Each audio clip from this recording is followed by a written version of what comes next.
আমার আব্বু একজন সামান্য চায়ের দোকানদার, আমি এক সাধারণ চা বিক্রেতার ছেলে। অভাব আমাদের নিত্য সঙ্গী, কিন্তু স্বপ্ন দেখার সাহসটা আব্বু কখনোই কেড়ে নেননি। আমার স্বপ্ন ছিল একটা বড় কোনো কলেজে পড়াশোনা করব। আমার নাম রাকিব, বাসা বগুড়া। তাই অনেক কষ্ট করে সংসার চালিয়েও বাবা আমাকে বগুড়ার একটা বড় কলেজ, সরকারি আজিজুল হক কলেজে ভর্তি করে দিলেন। কিন্তু কলেজের প্রথম দিন যে গিয়ে অপমানের শিকার হব, সেটা কখনো ভাবিনি। কলেজের প্রথম দিন আমি একটু বেশি এক্সাইট ছিলাম, কিন্তু এইভাবে শুরু হবে এটা কখনো কল্পনাও করিনি। আম্মু খুব ভোরে উঠে আমার জন্য দুটো ভাত রান্না করেছিলেন। আমার বুকটা দুরু দুরু কাঁপছিল। আজ আমার জীবনের এক বড় দিন। খাওয়া দাওয়া সেরে আব্বু দোকানের ঝাঁপ খোলার আগে আমার মাথায় হাত রেখে বললেন, যাও বাজান, বড় মানুষ হও। তোমাকে নিয়ে আমাদের অনেক স্বপ্ন। দোয়া করবেন আব্বু আম্মু। বলেই আমি আম্মু আব্বুর পা ছুঁয়ে সালাম করে যখন বের হচ্ছিলাম, দেখলাম আম্মু আসলে চোখ মুছলেন। এই চোখের জল আনন্দের নাকি আগামীর দুশ্চিন্তার তা আমি জানি না। কলেজের প্রথম কদম গেটের সামনে রাখতেই আমার পা থমকে গেল। চারিদিকে ঝকঝকে সব দামি গাড়ি, বাইক, আর পরিবারের সব ছাত্রছাত্রী। সবার পরনে ইস্ত্রি করা ফিটিং শার্ট, স্টাইলিশ চুল, আর পায়ে ব্র্যান্ডেড জুতো। আর আমি নিজের দিকে তাকিয়ে একটু ছোট হয়ে গেলাম, কারণ আমার পরনে বাবার পুরনো একটা ঢিলেঢালা শার্ট, যেটা আমার গায়ে ঠিক মতো লাগেও না। পায়ে কোনো সুজুতা নেই, শুধু একজোড়া সাধারণ স্যান্ডেল। চোখের সমস্যার জন্য সেই পুরোনো আমলের মোটা ফ্রেমের একটা চশমা, আর তেলের অভাবে চুলগুলো উস্কো খুস্কো। একদম গ্রামের সেই খ্যাত ভাবটা যেন আমার পুরো শরীর জুড়েই লেপ্টে আছে। যাই হোক, আমি ভেতরে প্রবেশ করতেই আশেপাশে আবাল হয়ে দেখতে লাগলাম। একটু পর লক্ষ্য করতে লাগলাম আমার দিকে সবাই যেন কেমন দৃষ্টির দিকে তাকিয়ে রয়েছে, কিন্তু কোন দিকে যাব সেটাই তো জানি না। তাই একটা ছেলের পাশে গিয়ে তাকে জিজ্ঞেস করলাম, এক্সকিউজ মি ভাইয়া। ছেলেটি আমার দিকে কেমন জানি কইলো, তারপর বলল, কি? তাড়াতাড়ি বলেন। ভাইয়া, অনার্স প্রথম বর্ষের অর্থনীতি ডিপার্টমেন্টের রুম কোথায় একটু বলবেন? ছেলেটি মুখ কেমন যেন করে হাতের আঙ্গুল দিয়ে ইশারা করে রুমের কথা বলে দিল। আমি ছেলেটাকে ধন্যবাদ জানিয়ে সেখান থেকে হাঁটা দিয়ে ক্লাসরুমের উদ্দেশ্যে হাঁটা দিলাম। রুমে প্রবেশ করতেই আমাকে দেখে রুমের সকল স্টুডেন্টরা অনেক হাসাহাসি শুরু করে দিল। রুমে প্রবেশ করার পর চারিদিকে তাকিয়ে দেখলাম সব বেঞ্চ ভরা। হঠাৎ একটা ছেলে স্টাইল করে দাঁড়িয়ে ছিল, আমাকে দেখে উচ্চ স্বরে বলে উঠলো, আরে সবাই দেখ দেখ, এটা কি কলেজ নাকি সদর হাসপাতালে ওয়ার্ড বয় ঢুকে পড়েছে? এই যুগে এমন চশমা কেউ পরে? বলেই সবাই হেসে উঠলো। পাশেই থাকা একটা মেয়ে নাক ছিটকিয়ে বলল, ও গড, এর গা থেকে তো সস্তা সাবানের গন্ধ আসছে। এরা এসব কলেজে চান্স পায় কিভাবে? আমি মাথা নিচু করে আছি। দেখলাম শুধু ওই মেয়ের পাশের সিটটাই খালি আছে। তাই আমি মাথা নিচু করে কিছু না বলেই চুপচাপ তার পাশে বসে পড়লাম। একটু পর ঠাস ঠাস, হ্যাঁ ঠিকই ভাবছেন, মেয়েটা আমার গালে সজোরে থাপ্পড় মারছে। আমি গাল ধরে দাঁড়িয়ে আছি, দেখি মেয়েটি আমার দিকে চোখ বড় বড় করে তাকিয়ে আছে। তারপর বলল, তোর সাহস কি করে হয়ে আমার পাশে বসার? আমি গালে হাত দিয়ে বললাম, কোনো সিট ফাঁকা ছিল না তাই। চুপচাপ পিছনে গিয়ে বস, খ্যাত কোথাকার। আমি আর কোনো কথা না বাড়িয়ে গালে হাত দিয়েই পিছনে চলে গেলাম। কেউ আমাকে দেখে হাসছে, কেউ বা বাঁকা চোখে তাকিয়ে একে অপরের কানে ফিস ফিস করছে। আমার খুব ইচ্ছে করছিল চিৎকার করে বলি, আমিও আপনাদের মতো মানুষ, কোনো পশু নই, যেভাবে ব্যবহার করবেন। আর আমি এখানে স্টাইল করতে আসিনি, আমি এখানে আমার বাবার স্বপ্ন পূরণ করতে এসেছি। কোনো রকম ক্লাস করে ক্লাস থেকে বেরিয়ে আসলাম।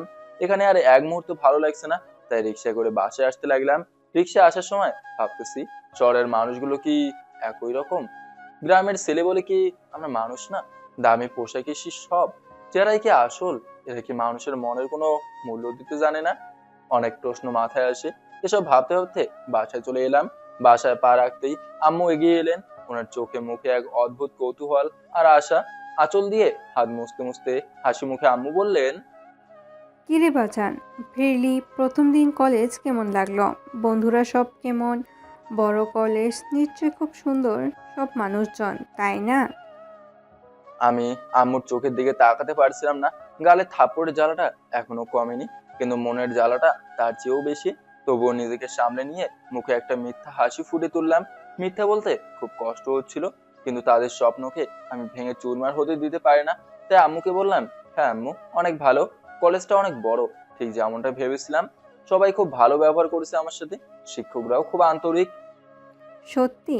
আমি তো ভেবেছিলাম শহরের বড় লোকের ছেলেমেয়েরা তোকে অবজ্ঞা করবে কি না। যাক বাবা, শুনে শান্তি পেলাম। তা টিফিন খেয়েছিলিস? হ্যাঁ আম্মু, খেয়েছি। আমার একটুও খিদে নেই এখন। ওসব শুনবো না। সকাল থেকে সেই দুটো ভাত খেয়ে গিয়েছিস। আয় ভাত মুখ ধুয়ে নে, আমি খাবার দিচ্ছি। খেয়ে একটু জিরিয়ে নে। আমি খেতে না চাইলেও আম্মু জোর করে খাওয়ালেন। কোনো মতে খেয়ে নিয়ে বিছানায় শুয়ে পড়লাম, কিন্তু চোখের সামনে বারবার ক্লাসরুমে সেই অপমানিত মুহূর্তগুলো ভেসে উঠছিল। না, আমি এভাবে ভেঙে পড়তে পারি না, আমাকে শক্ত হতে হবে।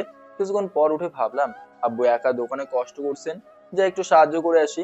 তাই আম্মুকে বলে দোকানে চলে আসলাম। দোকানে গিয়ে দেখি আব্বু একা হাতে চা বানাচ্ছেন আর কাস্টমারদের সামলাচ্ছেন, কপালে ঘামের রেখা। আমি গিয়ে বললাম, আব্বু দিন, আমি কাপগুলো ধুয়ে দিচ্ছি, আপনি একটু বসেন। আব্বু আমার দিকে তাকিয়ে একটু অবাক হলেন, তারপর মৃদু হেসে আমার হাত থেকে কাপগুলো সরে নিলেন। তারপর বললেন, আরে না না বাজান, তুই কেন এসব করবি? তুই এখন বড় কলেজের ছাত্র, তোর হাতে এখন বই নয়, চায়ের কাপ নয়। তাতে কি হয়েছে আব্বু, আমি তো আপনারই ছেলে, আপনি এত কষ্ট করছেন। আব্বু আমার কাঁধে হাত রেখে গম্ভীর স্বরে বললেন, শোন বাজান, আমি চা বিক্রি করে যেন তোকে কোনোদিন এই কাজ করতে না হয়। আমি চাই না আমার মতো আমার সন্তানও এত কষ্ট করুক, তাহলে আমি সইতে পারবো না। তুই শুধু মন দিয়ে পড়াশোনা করবি, তোর একটাই কাজ, বড় মানুষ হওয়া। আমার কষ্ট তখনই সার্থক হবে যখন তোকে মানুষের সম্মান করবে। যা বাজান, বাসায় গিয়ে আরাম কর। আব্বুর কথাগুলো শুনে আমার বুকটা ভারী হয়ে এলো। ওনার কথা শুনে আমার চোখে পানি টলমল করছে, কিন্তু ওনাকে সেটা বুঝতে দিলাম না। একবার মনে হলো ওনাকে খুব শক্ত করে জড়ে ধরি আর বলি, আমি আপনাকে অনেক ভালোবাসি আব্বু। কিন্তু সেটাও করতে পারলাম না। দোকান থেকে ফেরার পথে একা একা ভাবছিলাম, এই বাবা মায়ের ঋণ আমি কি দিয়ে শোধ করব? তারা নিজেদের তিল তিল করে শেষ করে দিচ্ছেন শুধু আমার ভবিষ্যতের জন্য। রাতে সবাই একসাথে খাওয়া দাওয়া করে আমি আমার ঘরে আসলাম, তারপর অনেকক্ষণ পড়াশোনা করলাম। এখন যেই যুগে প্রত্যেক ছেলে মেয়ের হাতে টাচ স্ক্রিন ফোন, সেখানে আমার কাছে একটা বাটন ফোনও নেই, সেই সামর্থ্য আব্বুর নেই। আর আমি কখনো তাকে জোরও করিনি। তাই আমি পড়াশোনা করে রাতে ঘুমিয়ে পড়লাম। পরদিন সকালে ঘুম থেকে উঠতে ইচ্ছে করছিল না, কিন্তু আব্বুর হাসি মুখটা মনে পড়তেই জোর করে নিজেকে বিছানা থেকে তুললাম। পুরনো সেই শার্টটা ধুয়ে ইস্ত্রি ছাড়াই গায়ে চাপালাম। আয়নায় নিজেকে দেখে একটা ছোট্ট দীর্ঘশ্বাস ফেললাম। তারপর আব্বু আম্মুকে বলে কলেজে চলে আসলাম। কলেজে ঢুকতেই বুকটা ধড়ফড় করছিল। ক্লাসে ঢুকেই দেখলাম গতকালের সেই ছেলেটি আর সেই মেয়েটি এক বেঞ্চে বসে হাসাহাসি করছে আর একে অপরের গায়ে ঢলে পড়ছে। আমি ক্লাসে ঢুকতেই তাদের চোখ আমার দিকে পড়লো। আমি তাদেরকে পাশ কাটিয়ে পেছনে যেতে লাগলাম। তখন ওই ছেলেটি বলে উঠলো, আরে খ্যাত, আজও দেখি কলেজের শার্টটাই পরেছিস। তা গতকালের ঠাপ্পুরের স্বাদ কি আজও মুখে লেগে আছে? দেখ আকাশ, ওর শার্টটা দেখে মনে হচ্ছে ওর বাবা কারোর দান করা কাপড় এনে ওকে পরিয়েছে। ছি, এরকম নোংরা ছেলেগুলো আমাদের কলেজের পরিবেশটা নষ্ট করে দেয়। আমি মাথা নিচু করে পাশ কাটিয়ে চলে যেতে চাইলাম, কিন্তু আকাশ ছেলেটা তার পা দিয়ে আমার পদ আগলে দাঁড়ালো। আমার কাঁধে ঝোলানো সস্তা কাপড়ের ব্যাগটা টেনে ধরলো, তারপর বলল, কই যাস? ম্যানেজার জানিস না দেখছি। সালাম না দিয়ে বড় ভাইদের পাশ দিয়ে চলে যাচ্ছিস যে? তোকে তো ম্যানার্স শিখাতে হবে দেখছি। আমি মিনমিন করে বললাম, ভাইয়া আমরা তো সেম ব্যাচ, সিনিয়র হলেন কি করে? কিরে মিহি, এই তো একটা বেয়াদব ছেলে দেখছি, আমাদের মুখে মুখে কথা বলে। ও, তার মানে ছেলেটার নাম আকাশ আর মেয়েটার নাম মিহি। মেয়ে আকাশের কথা শুনে কিছু বলতে যাবে, তখন ক্লাসে স্যার চলে আসলেন। আর কিছু বলতে পারো না, শুধু বললো, তোকে পরে দেখে নিচ্ছি। আমি আর কিছু বললাম না, একদম পেছনে গিয়ে এক একটা বেঞ্চে গিয়ে বসে পড়লাম। ক্লাসে খুব মনোযোগ দিয়ে করলাম। ক্লাস শেষে বের হয়ে এলাম। ক্যাম্পাসে আসতে দেখি আকাশ আর মিহি একসাথে বসে আছে। আমি বাসার উদ্দেশ্যে রওনা দিতেই আকাশ বলে উঠলো, ওই শোন, আমি মনে মনে ভাবলাম এই তো আবার হয়তো অপমান করবে, আর না গেলেও বিপদ, তারা তো বড়লোকের ছেলে মেয়ে, পরে দেখা যাবে আমাকে কলেজ থেকে বের করে দিবে, আমার স্বপ্ন পূরণ হবে না। তাই বেশি কিছু না ভেবে তাদের কাছে গেলাম। তারপর বললাম, জি ভাইয়া বলেন। মেয়ে একটা কোল্ড ড্রিঙ্কস হাতে নিয়ে আমার দিকে তাকানো দিয়ে বলল, ক্লাসে কি জানি বলেছিলি? কিছু না, সরি বলে মাথা নিচু করে ফেললাম। কিন্তু মিহি মেয়েটা বসা থেকে উঠে আমার দিকে এগিয়ে এসে আমার চশমার ফ্রেমটা ধরে একটা টান দিল। চশমাটা সিটকে মাটিতে পড়ে গেল। আমি একদম ঝাপসা দেখতে লাগলাম, চোখে শুধু অস্পষ্ট আলো দেখছিলাম। মিহি বলে উঠলো, এই চশমাটা দিয়ে তোকে একদম আদিম যুগের মানুষ মনে হয়। তার চেয়ে বরং তুই অন্ধ হয়ে থাক, সেটাই তোর জন্য ভালো। আকাশের পা দিয়ে আমার চশমাটা মারিয়ে দেওয়ার শব্দ পেলাম। আমার হার্টবিট যেন বন্ধ হয়ে আসছিল। ওটা শুধু একটা চশমা ছিল না, ওটা ছিল আমার আব্বুর 1 মাসের জমানো টাকার স্বপ্ন। আকাশ হেসে বলল, সরি, ভুল করে পা লেগে গেল। চারপাশে তাদের এরকম করা দেখে মজা নেওয়ার জন্য ভিড় জমে গেছে। সবাই মজা নিচ্ছে, আবার কেউ কেউ ভিডিও করছে। আমি ঝাপসা চোখে নিচু হয়ে ভাঙা চশমাটা খুঁজতে লাগলাম। ঠিক তখনই মিহিতার হাতের কোল্ড ড্রিঙ্কস এর বাকি অংশটুকু আমার মাথার উপর ঢেলে দিল। তারপর বলল, অনেক গরম তো, নে এখন একটু মাথা ঠান্ডা কর, আর ঠান্ডা মাথায় চশমা খোঁজ। আর শোন, কাল থেকে যদি তোকে আমাদের সাথে লাগতে দেখি, তবে এই চশমার মতো তোর হাড়গুলো গুঁড়ো করে দেব। আমাদের স্ট্যান্ডার্ডের সাথে তোর মতো বস্তির ছেলে যায় না। আমার সারা শরীর দিয়ে মিষ্টি শরবত গড়িয়ে পড়ছে, শার্টটা লেপটে গেছে শরীরে। আমি শুধু অনুভব করছিলাম আমার 2 চোখ বেয়ে নোনা জল নামছে, কিন্তু আমি একটা শব্দও করলাম না। ভাঙা চশমাটা হাতে নিয়ে আমি উঠে দাঁড়ালাম। ওরা ওখান থেকে চলে যাওয়ার পর বাথরুমে গিয়ে মাথা আর মুখ ধুয়ে নিলাম। আয়নায় নিজের গাল লাল হয়ে যাওয়া দেখে চোখের দিকে তাকিয়ে মনে মনে প্রতিজ্ঞা করলাম, আজ যারা আমার দারিদ্র নিয়ে হাসছে, একদিন তারা আমার সাফল্যের দিকে তাকিয়ে দীর্ঘশ্বাস ফেলবে। দুপুরে বাসায় ফিরলাম। আব্বুর দোকানে ছিলেন, কিন্তু আম্মু আমাকে এই অবস্থা দেখে আঁতকে উঠলেন। তারপর বললেন, কি রে বাজান, তোর শার্ট ভেজা কেন? আর চশমাটা এমন ভাঙা কেন? আমি আজকেও সবকিছু লুকালাম আর হাসি মুখে বলে দিলাম, কিছু না আম্মু, রিক্সা থেকে নামার সময় পড়ে গিয়েছিলাম, তুমি চিন্তা করো না, আমি ঠিক আছি। আম্মুর কাছে মিথ্যা বলার সময় আমার বুকটা ফেটে যাচ্ছিল। ঘরে গিয়ে ভাঙা চশমাটা যখন হাতে নিয়ে নেড়ে চেড়ে দেখছিলাম, তখন আব্বুর ঘাম ঝরানো পরিশ্রমের অপমানটা আমাকে বিঁধছিল। সেই রাতে আমি ঠিক মতো ঘুমাতে পারিনি। 2 চোখ বন্ধ করলেই মেয়ের সেই নিষ্ঠুরতা আর আকাশের দম্ভ ভরা কথাগুলো কানে বাজছিল। পরদিন সকালে আব্বু আমাকে ডেকে হাতে কিছু টাকা দিলেন আর বললেন, এই নে বাজান, তোর চশমাটা তো ভেঙে গেছে শুনলাম। এটা দিয়ে নতুন একটা ভালো ফ্রেমের চশমা বানিয়ে নিস। সাবধানে চলাফেরা করবি। আমি জানি এই টাকাগুলো জমাতে আব্বুকে কত কাপ চা বেশি বিক্রি করতে হয়েছে। আমি টাকাটা নিয়ে কলেজে গেলাম, কিন্তু ক্লাসে ঢোকার সাহস পাচ্ছিলাম না। শেষমেশ ক্লাস শুরু হওয়ার কয়েক মিনিট পর পেছনের দরজা দিয়ে চুপি চুপি গিয়ে বসলাম। ক্লাস শুরু হলো।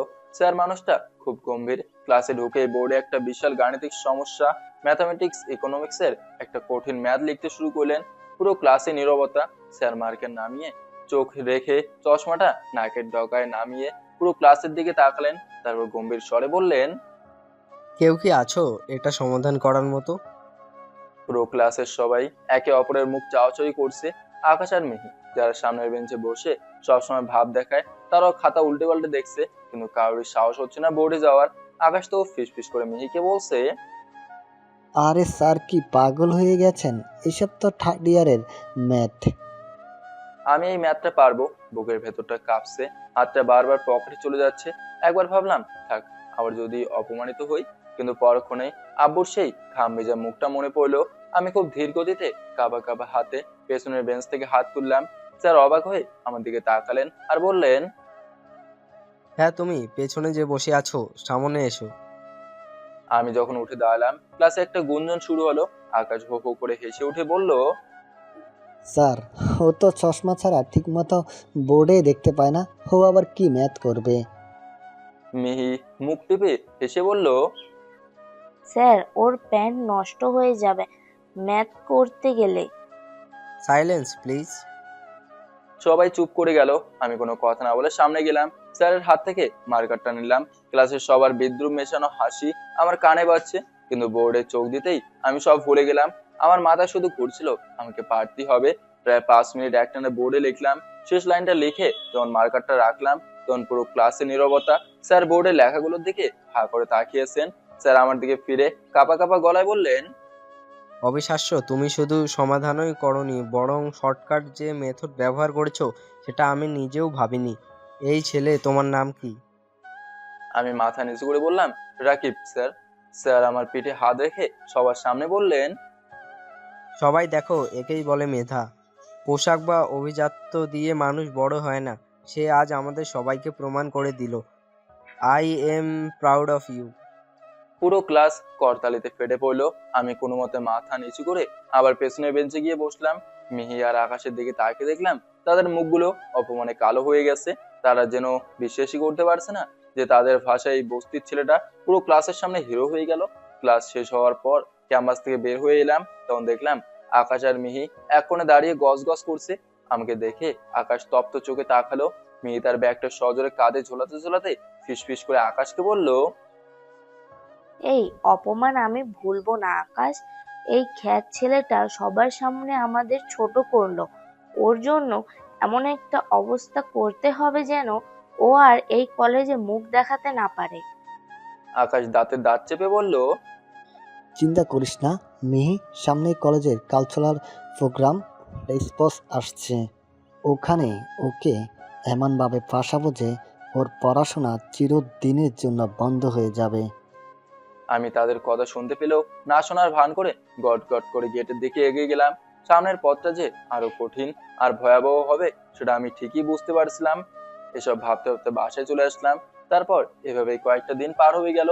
আমি ক্লাসে ঢুকলে তাদের ফিস ফিস করে হাসাহাসি করা এখন আর খারাপ লাগে না, কেননা স্যারগুলো এখন আমাকে অনেক ভালোবাসে। দেখতে দেখতে কলেজের বার্ষিক কালচারাল প্রোগ্রাম আর স্পোর্টস উইক চলে এলো। সারা কলেজে সাজ সাজ রব। আকাশ আর মিহি এই প্রোগ্রামের আয়োজক কমিটিতে ঢুকে পড়ছে। তারা জানতো যে আমি স্পোর্টস বা কালচারাল কোনো কিছুতে অতটা সাবলীল নই। স্পোর্টস এর প্রথম দিন 100 মিটার দৌড় প্রতিযোগিতার নাম লেখানো হচ্ছিল। আকাশ হঠাৎ সবার সামনে আমার দিকে তাকিয়ে বলল, কিরে রাকিব, তুই তো প্রতিদিন রিক্সার টাকা বাঁচাতে মাইলকে মাইল পথ হেঁটে আসিস, তোর তো অনেক স্টামিনা। তো আয় দৌড় প্রতিযোগিতায় নাম দে। নাকি হেরে যাওয়ার জন্য দৌড়াতে লজ্জা লাগছে? পুরো মাঠের সবাই আমার দিকে তাকিয়ে মিহি পাশ থেকে মুখ বাঁকিয়ে বলল, আরে আকাশ, ওকে কেন ডাকছিস? দৌড়তে গিয়ে যদি ওর ওই ঢিলে ঢালা প্যান্টটা খুলে যায় তবে তো কলেজের মান সম্মান সব যাবে। বলেই সবাই হো হো করে হেসে উঠলো। তাই তাদের হাসি সহ্য করতে না পেরে আমি শান্ত গলায় বললাম, আমি নাম লেখাবো। তখন আকাশের চোখে একটা নিষ্ঠুর হাসি ফুটে উঠলো। সেটা জানতো না ছোটবেলা থেকে গ্রামের আলপথ দিয়ে দৌড়ানো আমার একটা শখ। দৌড় শুরু হওয়ার সময় আকাশ আমার পাশের ট্র্যাকে দাঁড়ালো। দৌড় শুরু হতেই আমি আমার সবটুকু শক্তি দিয়ে ছুটতে শুরু করলাম। আকাশ শুরুতে অনেক গতি দেখালো, মাঝপথে গিয়ে হাঁপে উঠলো। আমি যখন ফিনিশিং লাইন পার হলাম তখন দেখি আকাশ অনেক পেছনে। প্রথম হয়ে যখন আমি মেডেলটা নিতে গেলাম আকাশের দিকে তাকিয়ে দেখি আকাশ রাগে ফেটে পড়ছিল। পরের দিন কালচারাল অনুষ্ঠানে আমাকে অপমান করার জন্য আকাশ আমার নামটা কবিতা আবৃত্তির লিস্টে ঢুকিয়ে দিল, কিন্তু আমাকে জানালো না। এক পর্যায়ে হঠাৎ মাইকে ঘোষণা করা হলো এখন কবিতা আবৃত্তি করবে রাকিব। আমি তো আকাশ পেয়ে পড়লাম। আমি তো কোনো প্রস্তুতি নিয়ে আসিনি। আকাশ আর মিহি আড়ালে দাঁড়িয়ে হাসছিল। আমার আর বুঝতে বাকি হলো না কাজটা কে করছে। তাদের প্ল্যান ছিল আমি স্টেজে গিয়ে বোবা হয়ে দাঁড়িয়ে থাকবো আর সবাই আমাকে দেখে হাসবে। আমি ধীর পায়ে স্টেজে গিয়ে দাঁড়ালাম, মাইক্রোফোনটা হাতে নিলাম। সামনে হাজার হাজার ছাত্রছাত্রী। আকাশ নিচ থেকে টিটকারি দিয়ে বলল, শুরু কর কবি সাহেব, নাকি বাসা হারিয়ে ফেলেছ? আমি চোখ বন্ধ করলাম। চোখের সামনে ভেসে উঠলো আব্বু সেই ঘাম ভেজা মুখ, আম্মু সেই ছেঁড়া আঁচল আর আমার উপর হওয়া প্রতিটা অপমানের স্মৃতি। তারপর বললাম, হাই এভরিওয়ান, কবিতা আবৃত্তি করছি যার নাম হৃদয়ের আলপনা। তোমার চোখের নীল সীমানায় হারিয়ে যেতে চাই, মেঘের খামে তোমার নামে চিঠি লিখে যাই। এক চিমটি রোদে ভিজে গোধূলি যখন নামে তোমার কথা মনে পড়ে এই হৃদয়ের ধামে। তুমি মানেই বসন্তকাল, পলাশ রাঙা হাসি, মনের ভুলে তোমায় আমি বড্ড ভালোবাসি। সারা আকাশ সাক্ষী রেখে বাড়িয়ে দিলাম হাত, তোমার সাথেই কাটুক আমার স্বপ্ন ঘেরা রাত। শিশির ভেজা ঘাসের উপর আলতো তোমার পা, মনের গহীন কোণে শুধু তোমারই নাম গা। হয়তো কোনো গহীন বনে বা নদীর কিনারে রাখবো তোমায় যত্ন করে বুকের মাঝারে। আমার আবৃত্তি শেষ হওয়ার পর পুরো অডিটোরিয়াম কয়েক সেকেন্ড নিস্তব্ধ হয়ে রইলো। তারপরে এমন করতালি পড়লো যা আমি আগে কখনো শুনিনি। অনেক বড়লোক ঘরের ছাত্রছাত্রীরাও দাঁড়িয়ে আমাকে সম্মান জানালো। আকাশ আর মিহি মাথা নিচু করে সেখান থেকে চলে গেল। তাদের সব পরিকল্পনা এখন তাদের উপরেই অপমান ফিরে এসেছে। তারা আমাকে গর্তে ফেলতে চেয়েছিল, কিন্তু আমি সেই গর্তকে সিঁড়ি বানিয়ে উপরে উঠে এসেছি। বাসায় ফেরার পথে আমি আকাশের দিকে তাকালাম। আকাশ আর মিহি এখন আর আমার দিকে তাকাতে সাহস পাচ্ছে না। আমি মনে মনে হাসলাম। আমার পথ এখনো অনেক বাকি, কিন্তু আজ আমি একটা জিনিস বুঝেছি, স্বপ্ন দেখার সাহস থাকলে আর পরিশ্রম করার মানসিকতা থাকলে কোনো অপমানই মানুষকে থামিয়ে রাখতে পারে না। বাসায় গিয়ে আজ আমি আব্বুকে জড়িয়ে ধরলাম। আব্বু অবাক হয়ে বললেন। কি হয়েছে বাজান? আমি বললাম, আজকে আমি কলেজে ফার্স্ট হয়েছি আব্বু। সবাই আমার জন্য দাঁড়িয়ে থেকে করতালি জানিয়েছে। আমি জানি বাজান, তুমি একদিন আমার মুখ উজ্জ্বল করবেই। দোয়া করবেন আব্বু। তোমার জন্য সারা জীবন দোয়া থাকবে। এভাবে আরো কয়েকদিন কেটে গেল। আকাশ আর মিহি আমার পেছনে এই কয়েকদিন লাগেনি। ভাবলাম ভালোই হয়েছে, হয়তো তাদের ভুল বুঝতে পারছে। কিন্তু আকাশ আর মিহি যে এতটা নিচে নামতে পারে সেটা আমার কল্পনাতেও ছিল না। একদিন ক্লাসের মাঝখানে হঠাৎ মিহি চিৎকার করে কাঁদতে শুরু করলো। স্যার তখন বোর্ডে লিখছিলেন। তিনি তড়িঘড়ি করে এগিয়ে এলেন। মিহি স্যারের সামনে ডুকরে কেঁদে উঠলো। স্যার মিহিকে বলল। কি হয়েছে মিহি, তুমি কাঁদছো কেন? তখন কাঁদতে কাঁদতে মিহি বলে উঠলো। স্যার, এই ছেলেটা, ও আমার গায়ে খুব বাজেভাবে হাত দিয়েছে। আমি ওকে নিষেধ করেছি কিন্তু ও শুনছে না। ও খুব নিচু মনের ছেলে স্যার। আমি এতক্ষণ খেয়াল করিনি, কিন্তু মিহির দিকে তাকিয়ে দেখি ওর আঙ্গুল আমার দিকে নিশানা করে তাক করা। আকাশ সাথে সাথে উঠে দাঁড়িয়ে একবারে বলল। হ্যাঁ স্যার, আমিও নিজের চোখে দেখেছি। ও মিহির শরীরে অশ্লীলভাবে টাচ করেছে। পুরো ক্লাস যেন স্তব্ধ হয়ে গেল। আমার কান দিয়ে যেন গরম ধোঁয়া বের হচ্ছিল। এই মেয়ে কি বলে? আমি নাকি তার গায়ে অশ্লীল ভাবে টাচ করেছি, যা আমি আপনার স্বপ্নেও ভাবিনি। আমি কাঁপতে কাঁপতে বললাম, স্যার বিশ্বাস করুন, আমি এরকম কিছু করিনি। স্যার আমার কোনো কথা না শুনে আমার কাছে এসেই ঠাস করে দিলেন একটা। স্যারের হাতের চড়টা আমার বাগালে এসে লাগলো। আমি সিটকে বেঞ্চের কোণে পড়ে গেলাম। স্যার রাগে কাঁপছিলেন। তিনি চিৎকার করে বললেন। চুপ করো একদম। তোমাকে আমি মানুষ ভেবেছিলাম, তোমাকে নিয়ে গর্ব করেছিলাম, কিন্তু তুমি ভুল ছিলাম। আসলে কয়লা ধুলো ময়লা যায় না। তোমার মতো নিচু পরিবারের ছেলেদের রক্তেই দোষ থাকে। স্ট্রিট বয়ের মতো আচরণ করছো এই নামি কলেজে এসে। Get out room. আমার দু চোখ বেয়ে তখন নোনা জল ঝরছে। আমি মাথা নিচু করে দাঁড়িয়ে রইলাম। স্যার গজ গজ করতে করতে রুম থেকে বেরিয়ে গেলেন। যাওয়ার আগে। ক্লাসে মুডটাই নষ্ট হয়ে গেল। তোমার বিরুদ্ধে আমি এখনই প্রিন্সিপাল স্যারের কাছে রিপোর্ট দিচ্ছি। তোমাকে টিসি দিয়ে কলেজ থেকে বের করার ব্যবস্থা করছি। ওয়েট। স্যার চলে যেতেই মিহি তার ন্যাকা কান্না থামিয়ে দিল। তার ঠোঁটে তখন এক পৈশাচিক হাসি। সে আমার সামনে এসে নিচু স্বরে বলল। কিরে খ্যাত, এবার ঠেলা সামলা। মেধা দিয়ে খুব হিরো হতে চেয়েছিলি না? এই কলেজটা তোর মতো ভিখারির জন্য না। কাল থেকে যেন তোকে আর এই তল্লাটে না দেখি। আমি ধরা গলায় শুধু একটা কথাই জিজ্ঞেস করলাম, আপনাদের আমি কি ক্ষতি করছিলাম? কেন আমার জীবনটা নিয়ে এভাবে খেলছেন? আকাশ পাশ দিয়ে টিটকার দিয়ে বলল। তোর অস্তিত্বই আমাদের কাছে বিরক্তির কারণ। তুই আমাদের লেভেলের না, এটাই তোর সবচেয়ে অপরাধ। আমি আর এক মুহূর্ত দাঁড়ালাম না। ব্যাগটা কাঁধে নিয়ে কলেজ থেকে বেরিয়ে এলাম। কান্নায় আমার চোখ ঝাপসা হয়ে যাচ্ছিল। রিক্সা নেওয়ারও টাকা নেই, তাই হেঁটে হেঁটে বাসার দিকে রওনা দিলাম। কিন্তু মনে হচ্ছিল পায়ের শক্তি ফুরিয়ে আসছে। রাস্তায় চলার সময় মনে হচ্ছিল সবাই আমার দিকে তাকিয়ে ফিসফিস করছে। এই মিথ্যা অপবাদ কি আগুনের মতো সব জায়গায় ছড়িয়ে পড়ছে? বাসার কাছাকাছি আসতে দেখলাম আমার বাড়ির সামনে অনেক মানুষের ভিড়। আমার বুকটা কেঁপে উঠলো। ভিড় ঠেলে ভেতরে ঢুকতেই দেখলাম আব্বু স্তব্ধ হয়ে বারান্দায় বসে আছেন। আম্মু মাটিতে বসেই অজরে কাঁদছেন। আমাদের প্রতিবেশী রহমান চাচা আমাকে দেখেই বলে উঠলেন। ছি রাকিব, তোর বাবা এত কষ্ট করে তোকে শহরের কলেজে পাঠালো, আর তুই সেখানে গিয়ে মেয়েদের শিলতাহানি করলি। তোর জন্য আজ তোর বাপের মাথাটা হেড হয়ে গেল। আমি দৌড়ে গিয়ে আব্বুর পা জড়িয়ে ধরলাম।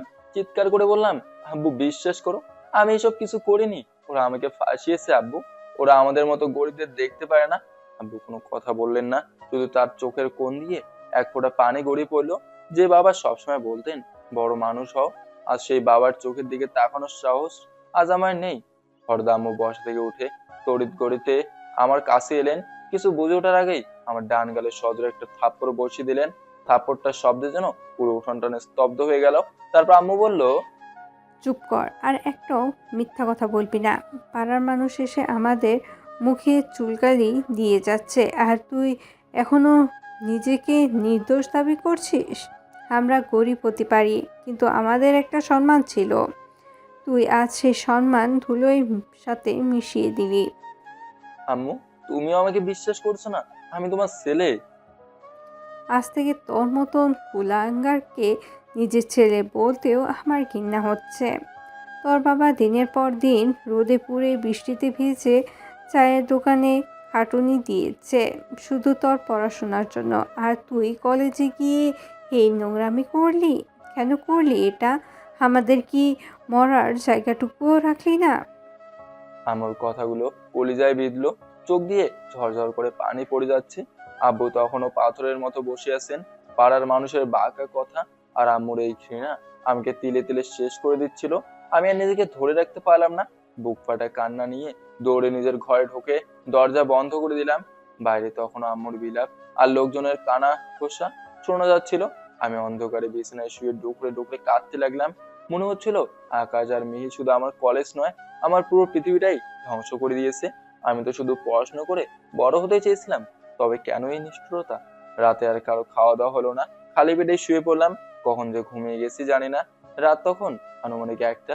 হঠাৎ আম্মুর চিৎকার শুনে আমার ঘুম ছুটে গেল। রাকিব, জলদি আয়। তোর হাব্বুর কি হলো? ওগো, কি হলো? তোমার কথা বলো। আমি দরজা খুলে দৌড়ে বারান্দায় গেলাম। দেখলাম আব্বু মেঝেতে পড়ে আছেন। তার হাত দুটো বুকের উপর শক্ত হয়ে চেপে ধরা, বুকটা যন্ত্রণায় নীল হয়ে গেছে, কপাল বেয়ে দরদর করে ঘাম ঝরছে। তিনি নিঃশ্বাস নিতে পারছেন না। আমি চিৎকার করে উঠলাম, আব্বু, আব্বু কি হয়েছে আপনার? আমাদের প্রতিবেশী কয়েকজন এগিয়ে এলেন। দ্রুত একটা সিএনজি ডেকে আমরা আব্বুকে নিয়ে শহরের বড় হাসপাতালের দিকে ছুটলাম। সারাটা পথ আম্মু শুধু কাঁদছিলেন আর আমাকে অভিশাপ দিচ্ছিলেন। তোর জন্য, সব তোর জন্য। হই, কলেজে যাওয়ার পর থেকে আমাদের সংসারে অমঙ্গল নেমে এসেছে। তোর ওই অপকর্মের খবর শোনার পর থেকে মানুষটার বুক চেপে ধরে বসেছিল। তোর মতন ছেলের জন্যই আজ তোর বাবা এই অবস্থা। যদি আজ তোর আব্বুর কিছু হয়ে যায়, তবে আমি কোনোদিনও তোকে মাফ করব না, এই আমি বলে দিলাম। আমি কিছুই বলতে পারলাম না, শুধু শুনেই গেলাম। হাসপাতালে পৌঁছানোর পর ডাক্তাররা দ্রুত আব্বুকে ইমার্জেন্সি ওয়ার্ডে নিয়ে গেলেন। আমাদের বাইরে অপেক্ষা করতে বলা হলো। সাদা পোশাক পরা নার্স আর ডাক্তারদের দৌড়ঝাঁপ দেখে আমার কলিজা শুকিয়ে আসছিল। কিছুক্ষণ পর একজন ডাক্তার বের হয়ে এলেন। তার মুখটা খুব গম্ভীর। তারপর উনি বললেন, উনার ম্যাসিভ হার্ট অ্যাটাক হয়েছে। প্রচুর মানসিক চাপের কারণে ব্লাড প্রেশার এক লাফে অনেক বেড়ে গিয়েছিল। আমরা তাকে আইসিইউতে নিচ্ছি। আগামী 24 ঘন্টা খুব ক্রিটিক্যাল। আপনারা দোয়া করুন। কথাগুলো শুনে আম্মু হাসপাতালের মেঝেতেই বসে পড়লেন। তার সে আহাজারি যেন হাসপাতালের দেওয়ালগুলোকেও কাঁপিয়ে দিচ্ছিল। তিনি আমার দিকে এক পলক তাকালেন। সেই চোখে কোনো স্নেহ নেই, এখন আছে শুধু ঘৃণা আর চরম ধিক্কার। আমি হাসপাতালের এক কোণে দেওয়াল ঘেঁষে দাঁড়িয়ে রইলাম। নিজেকে খুব অপরাধী মনে হচ্ছিল। সত্যিই কি আমি আমার বাবার এই অবস্থার জন্য দায়ী, নাকি এই সমাজ যারা সত্য না জেনেই একজন নিরপরাধ মানুষকে কাঠগড়ায় দাঁড় করে দিল? এভাবেই কেটে গেল আরো 2 ঘন্টা। হাসপাতালের করিডোরে ঘড়ির কাঁটা যেন থমকে আসছে। রাত 3টে। চারিদিকে এক অদ্ভুত নিস্তব্ধতা, যা কেবল ইমার্জেন্সির সাইরেন আর আম্মুর চাপা কান্নায় মাঝে মাঝে ভেঙে যাচ্ছে। হঠাৎ আইসিইউ এর লাল বাতিটা নিভে গেল। ডাক্তার বের হয়ে আসলেন। তার ক্লান্ত মুখ আর নিচু হয়ে থাকা চোখ জোড়া দেখেই আমার বুকটা ধক করে উঠলো। ডাক্তার আমার সামনে এসে দাঁড়ালেন। তারপর আমি তাকে জিজ্ঞেস করলাম, ডাক্তার, আমার বাবার কি অবস্থা? দুঃখিত, আমরা অনেক চেষ্টা করেছি, কিন্তু আপনার বাবাকে ফেরানো গেল না। অনেক বড় ধরনের কোনো মানসিক আঘাত পাইছে, যা উনি সইতে পারেনি। কথাটা শুনেই আম্মু একটা আর্ত চিৎকার দিয়ে মেঝেতে লুটিয়ে পড়লেন। আমি স্তব্ধ হয়ে দাঁড়িয়ে রইলাম। মনে হলো আমার চারপাশের দেওয়ালগুলো ভেঙে আমার উপর পড়ছে। আব্বু নেই, যে মানুষটা কাল সকালেও আমার মাথায় হাত রেখে বলেছিল বড় মানুষ হও, সে মানুষটা আজ একরাশ অপমান নিয়ে চলে গেল। আমি দৌড়ে ভেতরে গেলাম। আব্বুর মৃতদেহটা সাদা কাপড়ে ঢাকা। আমি ওনার পা জড়ে ধরে চিৎকার করে কাঁদতে লাগলাম, আব্বু, একবার চোখ মেলো, আমি নির্দোষ আব্বু, আমি কোনো ভুল করিনি। তুমি বিশ্বাস না করে কেন চলে গেলে আব্বু? কিন্তু আব্বু আর সাড়া দিলেন না। আম্মু পাগলের মতো ভেতরে ঢুকে আমার কলার চেপে ধরলেন। ওনার কান্না তখন চিৎকার রূপ নিয়েছে। তারপর চিৎকার করে বললেন, তুই ছবি না ওনাকে। তোর ওই অপবিত্র হাত দিয়ে আমার স্বামীকে আর ছবি না। খুনি তুই, তোর বাপের খুনি। ওনার মৃত্যুর জন্য শুধু তুইই দায়ী, শুধু তুই। হাসপাতালের নার্স আর লোকজন আমাদের শান্ত করার চেষ্টা করছিল, কিন্তু আম্মুর বিলাপ থামছিল না। ভোরবেলা অ্যাম্বুলেন্সে করে আব্বুর লাশ নিয়ে যখন আমার বাড়িতে পৌঁছলাম, পাড়ার মানুষ জ্বর হলো, কেউ সহমর্মিতা দেখালো না, কারণ সবার চোখ মুখ ছিল তাচ্ছিল্য। তারা ফিসফিস করছিল, ছেলেটা কলেজে গিয়ে নষ্টামি করেছে, আর সেই শোকেই বেচারা বাবা ধনে প্রণে গেল। তাদের কথাগুলো যেন কলিজা ফুটো করে দেওয়ার মতো ছিল। সকাল 10টায় জানাজা শেষে আব্বুকে গোরস্থানে চিরনিদ্রায় শায়িত করা হলো। নিজের হাতে আব্বুর কবরে মাটি দিয়ে যখন ঘরে ফিরলাম, তখন আমার শরীর আর চলছে না। আমি ধীর পায়ে নিজের বাড়ির দিকে এগোতে লাগলাম। বাড়ির সামনে আসতেই হঠাৎ আম্মুর তীক্ষ্ণ গলার আওয়াজে আমার পা থমকে গেল। আম্মু চিৎকার করে বলে উঠলো। কোথায় যাচ্ছিস? আমি ভেজা চোখে তাকালাম। আম্মু দরজার সামনে পাহাড়ের মতো দাঁড়িয়ে আছেন। ওনার চোখে পানি নেই, আছে শুধু আমার জন্য জল জলে ঘৃণা। তারপর আমি বললাম, ঘরে যাচ্ছি আম্মু, খুব ক্লান্ত লাগছে। খবরদার, ওই ঘরে পা দিবি না। যে ঘরে তোর বাবা তোর স্বপ্ন নিয়ে রাত জেগে যাবে করতো, সেই ঘরে তোর মতন কলঙ্কিত ছেলের জায়গা নেই। তোর জন্য আজ তোর আব্বুর এই কবরে শুয়ে আছে। পাড়ার লোকে আমাদের ছিছি করছে। তুই থাকলে উনার আত্মা শান্তি পাবে না। আম্মু, আমি কোথায় যাব? তোমরা ছাড়া আমার তো আর কেউ নেই। যেখানে খুশি সেইখানে যা। আজ থেকে তুই আমার কাছে মৃত। তোর বাপের খুনিকে আমি এই ঘরে অন্ন দিতে পারবো না। এই মুহূর্তে এই বাড়ি থেকে বের হয়ে যা।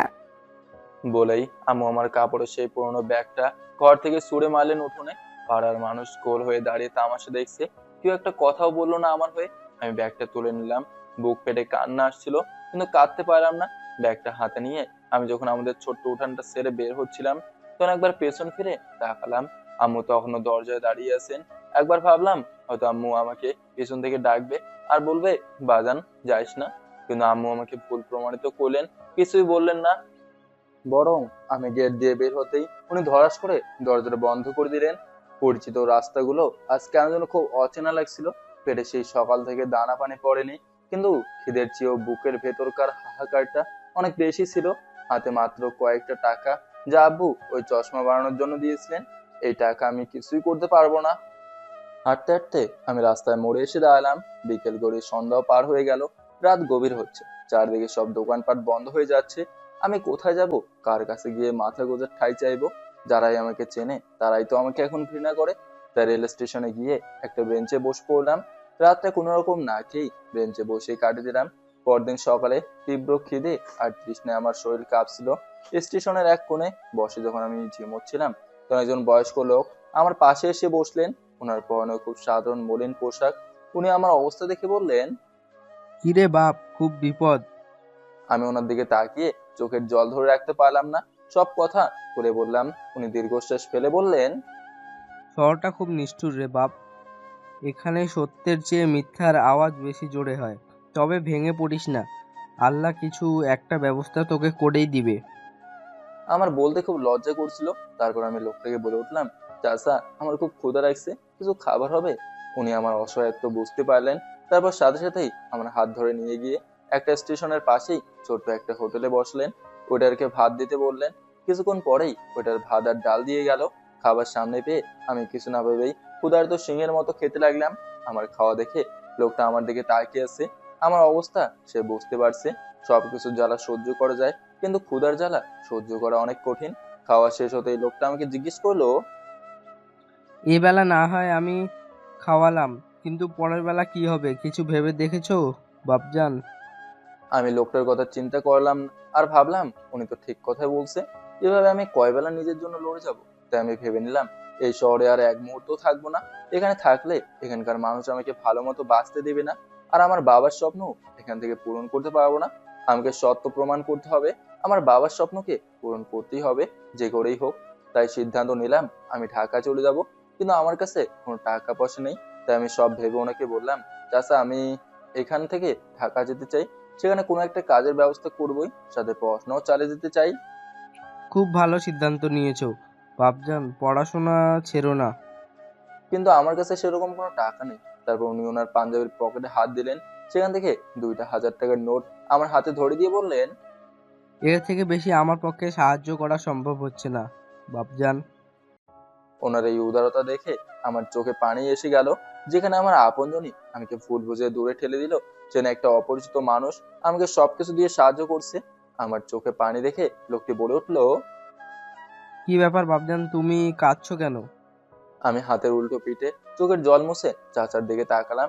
আমার গলা কান্নায় বুঝে আসছিল, তবু নিজেকে শক্ত করে বললাম, না চাচা, এটা কান্নার জল না, এটা কৃতজ্ঞতার জল। যেখানে নিজের জন্মদাত্রী মা আমাকে খুনি অপবাদ দিয়ে ঘর থেকে বের করে দিল, সেটা আপনি একজন অচেনা মানুষ হয়ে আমার পাশে দাঁড়ালেন। এই ঋণ আমি কোনোদিন শোধ করতে পারবো না চাচা। চাচা আমার মাথায় হাত রেখে বললেন, কোনো শোধ করার চিন্তা করিস না বাপ, তুই শুধু বড় মানুষ হয়ে দেখাস, তোর বাপের আত্মা তখন শান্তি পাবে।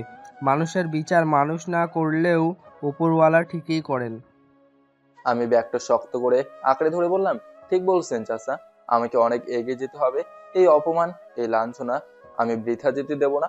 আমি ঢাকা যাচ্ছি শুধু নিজের পেট চালানোর জন্য না, আমার হারানো সম্মান আর বাবার স্বপ্ন ফিরে পেতে। একদিন আমি প্রমাণ করব যে আমি কোনো লম্পট নই। আমি একজন চাওয়ালার ছেলে ঠিকই, কিন্তু একজন সৎ বাবার যোগ্য সন্তান। ঠিক সেই মুহূর্তে স্টেশনের মাইক যান্ত্রিক গলায় ঘোষণা শোনা গেল, বগুড়া থেকে ঢাকাগামী আন্তঃনগর ট্রেন রংপুর এক্সপ্রেস কিছুক্ষণের মধ্যেই 2 নম্বর প্ল্যাটফর্মে প্রবেশ করবে। কিছুক্ষণ পর ঝকঝক শব্দ করে দূরে ট্রেনের হেডলাইট দেখা গেল। আমার বুকটা ধক করে উঠলো। এই ট্রেনটাই আমাকে নিয়ে যাবে এক অজানা গন্তব্যে। পেছনে পড়ে থাকবে আমার বাবার কবর, আমার ঘৃণা আর অপমানের পাহাড়, আর সামনে পড়ে আছে এক অনিশ্চিত যুদ্ধ। ট্রেনটা স্টেশনে এসে থামতেই ভিড়ের মধ্যে আমি দরজার কাছে গিয়ে দাঁড়ালাম। চাচা ট্রেনের জানলার পাশে এসে আমার হাতটা ধরলেন। সাবধানে থাকিস বাপজান, ঢাকা শহর বড় ভয়ঙ্কর, কিন্তু সুযোগের শহরও বটে। নিজের মেধা আর সততাকে হারাস না কখনো।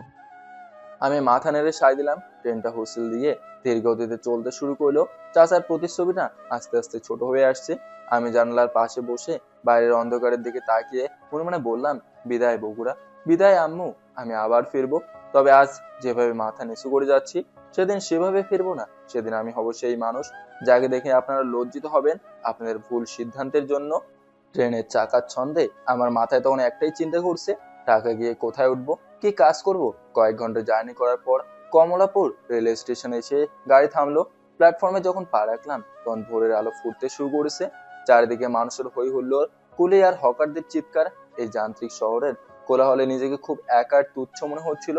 হাতে আছে মাত্র 500 টাকা, যেটা এই শহরে টিকে থাকার জন্য কিছুই না। কিন্তু না, ভেঙে পড়লে চলবে না, আমাকে কাজ খুঁজতে হবে। আব্বুর দোকানে চা বানানো আর কাপ ধোয়ার অভিজ্ঞতা আছে, তাই ভাবলাম কোনো হোটেলে অন্তত কাজ পেয়ে যাব।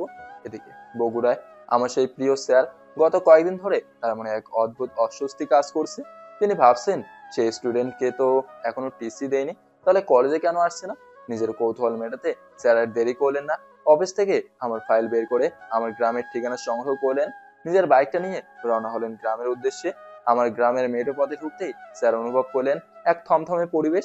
পাড়ার মোড়ে একজনের কাছে আমার কথা জিজ্ঞেস করতেই লোকটি মুখ বাঁকিয়ে বলল, ওহ, ওই কুলাঙ্কারটার কথা বলছেন, যার জন্য ওর বাপটা মরলো? কথা শুনে স্যারের বুকের ভেতরটা ছ্যাদ করে উঠলো। তারপর স্যার বলল, বাপটা মারলো মানে? লোকটি সব খুলে বলল। কয়েকদিন আগে ঘটে যাওয়া সব ঘটনা, মেয়ের সেই অভিযোগ, পাড়ার লোকের ছিছি, আমার বাবার হার্ট অ্যাটাক এবং সবশেষে আমাকে বাড়ি থেকে বিতাড়িত করার গল্প। কথাগুলো শুনে স্যার হতভম্ব হয়ে দাঁড়িয়ে রইলেন। স্যার মনে মনে ভাবছেন, তাহলে কি আমি ভুল করলাম? স্যার আর এক মুহূর্ত না দাঁড়িয়ে আমাদের বাড়ির সামনে পৌঁছলেন। দেখলেন উঠানে স্তব্ধ হয়ে বসে আছেন আমার মা, পরনে সাদা শাড়ি, চোখ দুটো কেঁদে কেঁদে কোটরে ঢুকে গেছে। স্যার এই অবস্থা দেখে কিছুই বলতে পারলেন না। নিজের অজান্তেই চোখ থেকে 2 ফোঁটা পানি বের হয়ে এলো। স্যার মনে মনে ভাবলেন, যে এত কষ্ট করে চা বেচে নিজের পড়াশোনা চালিয়ে যেত পারে, সে আর যাই হোক এই রকম খারাপ কাজ করতেই পারে না। এর পিছনে কিছু একটা রহস্য আছেই, যা আমি খুঁজে বের করবই। বলেই স্যার মনটা খারাপ করে বাইক নিয়ে চলে গেলেন। এদিকে ঢাকায় সকাল থেকে দুপুর পর্যন্ত স্টেশনের আশেপাশের অন্তত 20টি ছোট বড় হোটেলে গেলাম, কিন্তু আমার ভাগ্য যেন আমার সাথে উপহাস করছিল। এক দোকানে গিয়ে বললাম, ভাই আপনাদের দোকানে কি কোনো কাজের লোক লাগবে? আমি সব কাজ করতে পারি, কাপড় ধোয়া থেকে টেবিল মোছা সব। দোকানদার আমাকে সন্দেহের দৃষ্টিতে তাকিয়ে বলল, তোর মতো পরিষ্কার চেহারা ছেলেকে তো কমলা মনে হয় না। কোনো ঝামেলা করে পালিয়ে এসেছিস নাকি? যা ভাগ এখান থেকে। কেউ আমাকে ধান্দাবাজ বলল, কেউ আবার বলল চোর। আমার পারিবারিক কথাবার্তা আর শিক্ষিত ভাবটা যেন আমার কাজের পথে বাধা হয়ে দাঁড়ালো। দুপুরের মধ্যে পকেটের শেষ টাকা দিয়ে দুই বেলা কোনো মতো খেয়ে নিলাম। ভাবলাম কাল হয়তো ভাগ্য বদলাবে, কিন্তু পরদিন পরিস্থিতি আরো ভয়াবহ হলো। রাতটা কোনো রকম স্টেশনে কাটিয়ে দিলাম। পকেটে আর একটা টাকাও নেই। প্রচন্ড খিদে, পেট জ্বলছে, মাথা ঘুরছে। সারাটা দিন ঢাকার অলিগলি ঘুরেছি একটা কাজের আশায়, কিন্তু কেউ কাজ দিল না। রাতে যখন আবার স্টেশনে এসে এক কোণে শুয়ে আছি, তখন মনে হলো নিজের ভেতরকার মানুষটা মরে যাচ্ছে। এভাবে টানা 2 দিন না খেয়ে শরীরটা একেবারে নিস্তেজ হয়ে গেছে। তৃষ্ণায় বুক ফেটে যাচ্ছে, কিন্তু পানি কিনে খাওয়ার মতো পয়সাও নেই।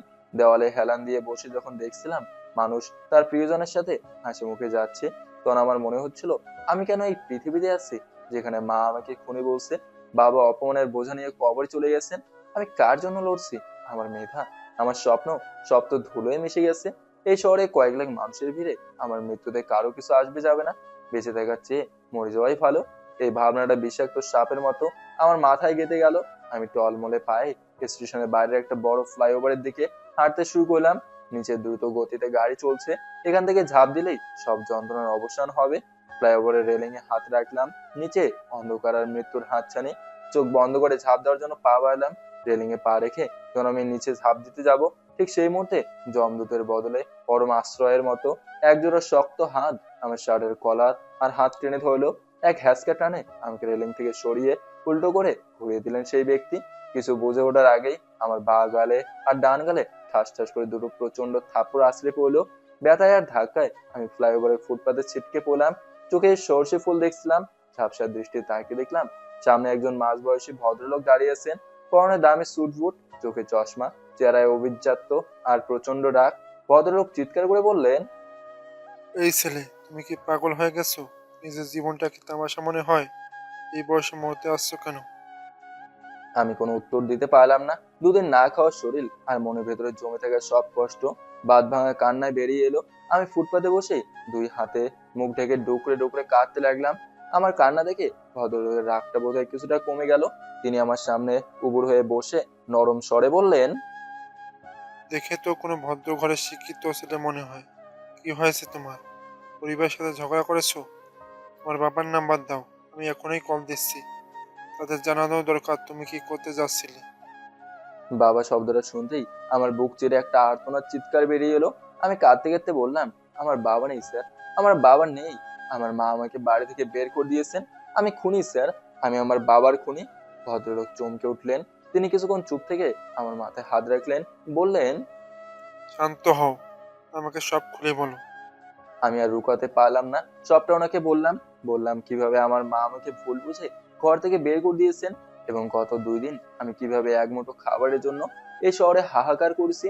সব শুনে ভদ্রলোক অনেকক্ষণ স্তব্ধ হয়ে রইলেন। ওনার চোখের কোণেও যেন জল চিকচিক করছিল। তিনি দীর্ঘশ্বাস ফেলে বললেন, মানুষ এতটা নিচে নামতে পারে জানা ছিল না। তিনি পকেট থেকে রুমাল বের করে আমার চোখের জল মুছে দিলেন। তারপর বললেন, তুমি কি কাজ করতে চাও? নিজের পায়ে দাঁড়াতে চাও? আমি ধরা গলায় বললাম, জি স্যার, আমি চোর নই, আমি লম্পট নই, আমি শুধু বাঁচতে চাই আর আমার বাবার স্বপ্ন পূরণ করতে চাই। ভদ্রলোক উঠে দাঁড়িয়ে বললেন, আমার সাথে এসো। বলেই তিনি আমাকে ওনার দামি গাড়িতে তুললেন। গাড়ি এসে থামলো শহরের এক বিশাল আর নামি রেস্টুরেন্টের সামনে। কাচের দরজা ঠেলে ভেতরে ঢুকতেই ওয়েটার থেকে শুরু করে ম্যানেজার পর্যন্ত সবাই লাইন ধরে দাঁড়িয়ে সালাম জানালো। সবাই সম্ভব স্বরে বলে উঠলো, গুড ইভিনিং স্যার। আমি অবাক হয়ে তাকিয়ে রইলাম। বুঝলাম এই বিশাল রেস্টুরেন্টের মালিকই হচ্ছেন এই ব্যক্তি।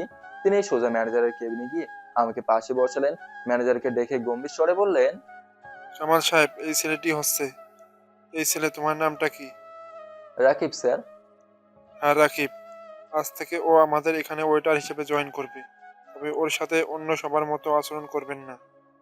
ও কাজ করবে, কিন্তু ওর পড়াশোনার জন্য পর্যাপ্ত সময় দিতে হবে। ওর থাকার ব্যবস্থা আমাদের স্টাফ কোয়ার্টারে করেই দিন। ম্যানেজার মাথা নিচু করে বললেন, অবশ্যই স্যার, আপনি যখন বলেছেন তখন কোনো সমস্যা নেই। আমি নিজের কানকে বিশ্বাস করতে পারছিলাম না। যে হাত একটু আগে রেলিং ধরে মৃত্যুর জন্য প্রস্তুত হয়েছিল, সেই হাত এখন রুজির সন্ধান পেয়েছে। আমি আবেগের চোটে ভদ্রলোকের পায়ের কাছে বসে পড়লাম। ওনার পা জোরে ধরে কাঁদতে কাঁদতে বললাম, আপনি আমার জন্য যা করলেন তা আমার নিজের লোকও করেনি। আমি আপনার ঋণ কোনোদিন শোধ করতে পারবো না স্যার। ভদ্রলোক তাড়াতাড়ি আমাকে টেনে তুললেন, এসে বললেন, আরে আরে, কি করছো? শোনো, আমি তোমাকে করুণা করছি না। আমি তোমার মেধা আর সাহসের সম্মান দিচ্ছি। তুমি ঠিকভাবে কাজ করো আর পড়াশোনা করে নিজেকে প্রমাণ করো। Best of luck. Thank you sir. এখন তুমি খেয়ে রেস্ট নাও, কাল থেকে ডিউটি জয়েন করো। Okay sir. বলে উনি চলে গেলেন আর আমাকে ম্যানেজার নিয়ে গেল কোয়ার্টারে। ম্যানেজার সাহেব আমাকে স্টাফ কোয়ার্টারে এক কোণে একটা ছোট রুম দেখিয়ে দিলেন। একটা কাঠের তক্তপোষ আর একটা পুরনো ফ্যান। আমার জন্য এটুকুই ছিল রাজপ্রাসাদ। খাবার বলতে দুটো রুটি আর ডাল দিয়েছিলেন, কিন্তু ক্ষুধার জ্বালায় সেই খাবারই অমৃত মনে করে খেয়ে নিলাম। মনে হলো অনেকদিন পর আমি তৃপ্তি সহকারে খেলাম। পেট শান্তি তো সব শান্তি, তাই পেট শান্তি পেতেই আমার চোখে আরামের ঘুম আসতে লাগলো। তাই আমি গভীর ঘুমে তলিয়ে গেলাম। গত কয়েকদিনের ক্লান্তি ছিল, তাই ঘুমটা তাড়াতাড়ি চলে আসলো। বাবার চলে যাওয়ার শোক যেন ঘুমের ঘোরে কিছুটা হালকা হলে পরদিন সকাল থেকে শুরু হলো আমার নতুন জীবনের এক অধ্যায়। একটি অভিজাত রেস্টুরেন্টের ওয়েটার হিসেবে আজকে আমার চাকরির প্রথম দিন। ম্যানেজার সাহেব আমাকে একটা সাদা শার্ট আর কালো প্যান্টের ইউনিফর্ম দিলেন। আমি পরে আয়নার সামনে দাঁড়ালাম। আয়নায় নিজেকে দেখে মনে হলো সেই পুরনো শার্ট পরা ছেলেটা যেন আজ একটু বদলেছে, কিন্তু বুকটা দূর দূর কাঁপছিল। আমি কোনোদিন এত বড় রেস্টুরেন্টে আসিনি, সেখানকার আদব কায়দাও কিছুই জানি না। ঠিক তখনই একটা কাস্টমার রেস্টুরেন্টে প্রবেশ করলো। দেখে মনে হচ্ছে খুব বড় লোক। আমাকে হ্যান্ডেল করতে দিলেন ম্যানেজার। আমি কাঁপা কাঁপা হাতে তার কাছে গেলাম আর মেনু কার্ড ওনার হাতে দিয়ে বললাম, স্যার অর্ডার প্লিজ। আমার কথা শুনে উনি আমার দিকে কেমন করে যেন তাকালেন। ওনার তাকানো দেখে আমার হাত আরো বেশি কাঁপতে লাগলো। কাজগুলো দেখতে সহজ মনে হলো, আমার জন্য তা ছিল অনেক কঠিন। তারপর উনি বললেন, chicken steak with mustard potato আর একটা ক্লোড ফিং। Okay sir. বলে আমি সেখান থেকে চলে আসলাম আর কুককে বললাম রান্না শেষে আমি ওনাকে দিতে যাব, কিন্তু দুর্ভাগ্যবশত আমি ভুল করে পাশের টেবিলের গ্রিলড ফিশ দিয়ে ফেললাম। কাস্টমার লোকটা প্লেটের দিকে তাকিয়ে ভ্রু কুঁচকে ফেললেন। তার চোখে মুখে এক মুহূর্তের মধ্যে রাগের আভা ফুটে উঠলো। আমি তখনও বুঝতে পারিনি কি ভুলটা করছি। যখন বুঝতে পারলাম ততক্ষণে অনেক দেরি হয়ে গেছে। লোকটা সজোরে টেবিলের উপর হাত দিয়ে একটা চাপড় দিলেন। শব্দ শুনে পুরো রেস্টুরেন্টের মানুষের নজর আমার দিকে চলে আসলো। লোকটি গর্জে উঠে বললেন, অন্ধ নাকি তুমি? আমি অর্ডার দিলাম চিকেন স্টেক আর তুমি নিয়ে আসছো ফিশ। এই তোমাদের সার্ভিস? রাস্তা থেকে কী সব আনইউকেডের ফালতু ছেলেদের ধরে এনে এই রকম দামি রেস্টুরেন্টে কাজে লাগায় কে আল্লাহই জানে। আমি ভয়ে কুঁকড়ে গেলাম। মাথাটা নিচু, শুধু বললাম, সরি স্যার, আমি আসলে ভুল করে। চুপ করো, তোমার সরে দিয়ে আমি কি করব? আমার মুডটাই নষ্ট করে দিলে। লোকটা চিৎকার করে আমাকে অপমান করতে লাগলেন। ওনাকে এক একটা কথা তেলের মতো আমার বুকে বাজছিল। আমি শুধু ফ্লোরের দিকে তাকিয়ে নিজের ভাগ্যকে দোষ দিচ্ছিলাম। চিৎকার শুনে ম্যানেজার সাহেব হতনন্ত হয়ে ছুটে আসলেন। কাচুমাচু হয়ে বললেন, কি হয়েছে স্যার? কোনো সমস্যা? লোকটি রাগী স্বরে বললেন, সমস্যা মানে? অপমানের এই স্টাফ কি কানে শোনে না? অর্ডার দিই একটা, নিয়ে আসে আরেকটা। এদের দিয়ে রেস্টুরেন্টে কাজ করালে রেস্টুরেন্ট বন্ধ করে দিন, না হলে মান সম্মান সব যাবে। ম্যানেজার আমার দিকে এক অগ্নি দৃষ্টিতে তাকালেন, তারপর লোকটার সামনে বারবার মাপ চাইতে লাগলেন। লোকটা চলে যাওয়ার পর ম্যানেজার আমার সামনে এসে দাঁড়ালেন। উনি রুক্ষ গলায় বললেন, তোর মতো অযোগ্য ছেলেকে স্যার যে ডেকে এনে কেন চাকরি দিলেন এটাই বুঝতে পারছি না। গ্রামের ছেলে হয়ে এসেছিস এসব দামি রেস্টুরেন্টে সার্ভিস দিতে? নিজের যোগ্যতা দেখেছিস কখনো? কাল থেকে যদি এমন ভুল আর একবার হয় তবে ইউনিফর্ম খুলে সোজা রাস্তায় বের করে দেব। তখন স্যারও কিছু বলবে না। মনে রাখিস, এটা কোনো ফুটপাতের চায়ের দোকান না। বলেই উনি চলে গেলেন। সবার সামনে এই অপমান সহ্য করা আমার জন্য খুব কঠিন ছিল। চোখে জল চলে আসছিল, কিন্তু দাঁতে দাঁত চেপে তা আটকে রাখলাম। আমার কপালটাই খারাপ। আমি জল ভরা চোখ নিয়ে টেবিল সাফ করছি আর মনে মনে ভাবছি, মনে হচ্ছে দুনিয়াতে জন্ম নেওয়াই আমার জীবনের সব থেকে বড় ভুল। এদিকে বগুড়ায় আমার সেই প্রিয় স্যার শান্তিতে ঘুমাতে পারছিলেন না। তার তীক্ষ্ণ মেধা তাকে বারবার যেন বলছিল, আমার মতো উজ্জ্বল ছাত্র এমন জঘন্য কাজ করতে পারে না। পরদিন সকালে স্যার কলেজের আইটি সেকশনে গেলেন। তিনি জানতেন ক্লাসরুমের এক কোণে নতুন বসানো সিসিটিভি ক্যামেরাটি সচল ছিল। স্যার আইটি অফিসারের সহায়তায় ওই নির্দিষ্ট সময়ের ফুটেজটি ওপেন করলেন। স্ক্রিনে যা দেখা গেল তাতে স্যারের রক্ত টকবক করে ফুটে উঠলো। ফুটেজে পরিষ্কার দেখা যাচ্ছে মিহি আর আকাশ ফিসফিস করে কিছু একটা পরিকল্পনা করছে, আর আমি নিজের মনে খাতা বের করে পিছনে আপন মনে লিখছি। আমি মিহির দিকে তাকাইও নি, হঠাৎ মিহি নিজেই নিজের ওড়না টেনে একটু অগোছালো করে চিৎকার শুরু করলো। আর আকাশ কোনো কিছু না দেখেই দাঁড়িয়ে আমার উপর দোষ চাপাতে শুরু করলো। স্যার আর এক মুহূর্ত দেরি না করে ফুটেজটি একটা পেন ড্রাইভে নিলেন এবং সোজা প্রিন্সিপাল স্যার রুমে ঢুকলেন। সবকিছু পর্যবেক্ষণ করার পর মিনিট 10 মধ্যে পিয়ন গিয়ে আকাশ আর মিহিকে প্রিন্সিপাল স্যারের রুমে ডেকে আনলো। তারা তখনও বেশ দম্বের সাথে হাসতে হাসতে রুমে ঢুকলো। স্যার, আমাদের ডেকেছেন? হ্যাঁ, কোনো দরকার স্যার? একটা কথা জানার ছিল। জি স্যার, বলেন। আসলে সেই দিন কি হয়েছিল? আকাশ আর মিহি নিজেদের দিকে তাকালেন। তারপর মিহি বলে উঠলো, স্যার, আপনি তো সেখানে ছিলেনই। ওই ছোট লোক ছেলেটা আমার শরীরে অশ্লীলভাবে হাত দিয়েছে, ওড়না ফেলে দিয়েছে। এমন স্টুডেন্ট এই কলেজে শোভা পায় না। আপনি ঠিক কাজ করেছেন স্যার। ও আচ্ছা, ওকে স্যার, তাহলে আমরা আসি। দাঁড়াও। কি স্যার? তখন প্রিন্সিপাল স্যার গম্ভীর মুখে ল্যাপটপটি তাদের দিকে ঘুরে দিলেন। ভিডিও প্লে হতেই আকাশ আর মিহির হাসি মুখ মুহূর্তে ফ্যাকাশ হয়ে গেল। তাদের কপালে বিন্দু বিন্দু ঘাম জমতে শুরু করলো। ভিডিওতে মিহির সেই সাজানো নাটক আর আকাশের মিথ্যে সাক্ষ্য দিবালোকের মতো পরিষ্কার। ভিডিও শেষ হতেই স্যার আর নিজের রাগ সামলাতে পারলেন না।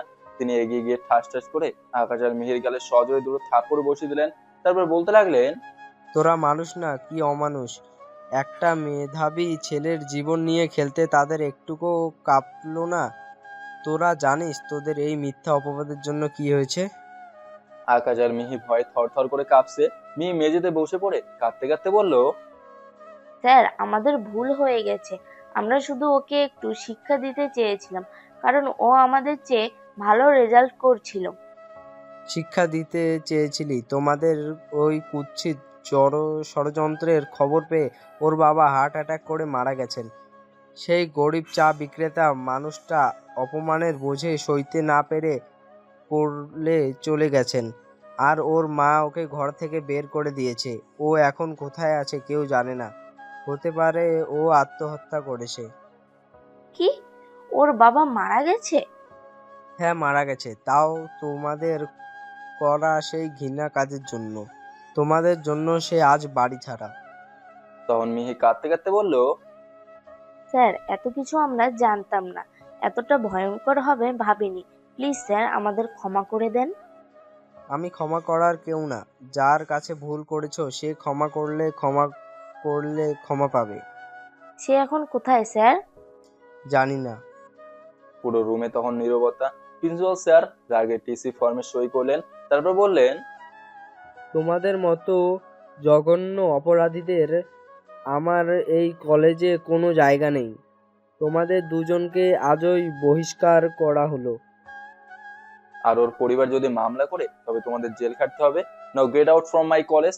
তারপর মিহি আর আকাশ মাথা নিচু করে রুম থেকে বেরিয়ে গেল।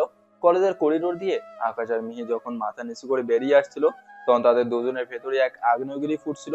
কলেজের গেট পার হতেই মিহি হঠাৎ দাঁড়িয়ে পড়ে আকাশের উপর চিৎকার করে উঠলো আর বলল, সব তোর জন্য আকাশ, সব তোর ওই পচা প্ল্যানের জন্য আজ আমরা লাইফটাই ধ্বংস হয়ে গেল। তুই বলেছিলি না যে রাকিবকে একটু শিক্ষা দিলেও আর আমাদের সামনে আসবে না? এখন দেখ, শিক্ষা আমরাই পেলাম। আমাদের টিসি দিয়ে কলেজ থেকে বের করে দেওয়া হয়েছে। বাসায় গিয়ে এখন কি বলবো? একদম বাজে কথা বলবি না মিহি। তুই মনে হয় দোয়ার তুলসী পাতা ছিলি। তুই কিছু করিসনি। নাটকটা তো তুই শুরু করেছিলি, ওনা তো তুইয়ে ফেলেছিলি। আমি তো শুধু তোর নাটকে সাপোর্ট দিয়েছিলাম। তা এখন তো খুব মজা লাগছিল হিরোইন সাজতে। এখন দোষ আমার একা। আমি তোর কথায় রাজি হয়েছিলাম কারণ তুই আমাকে বুঝিয়েছিলি এটা শুধুই একটা প্র্যাঙ্ক। কিন্তু তুই কি জানতিস ওই ছেলেটার বাবা মারা যাবে? তুই কি জানতিস ওর মা ওকে বের করে দেবে? আমাদের এই নোংরা কাজের জন্য একটা জলজ্যান্ত মানুষ মরে গেল আকাশ। তুই একটা খুনি। আকাশ মিহির খুব কাছে এসে বলল, খবরদার, মুখ সামনে কথা বল মিহি।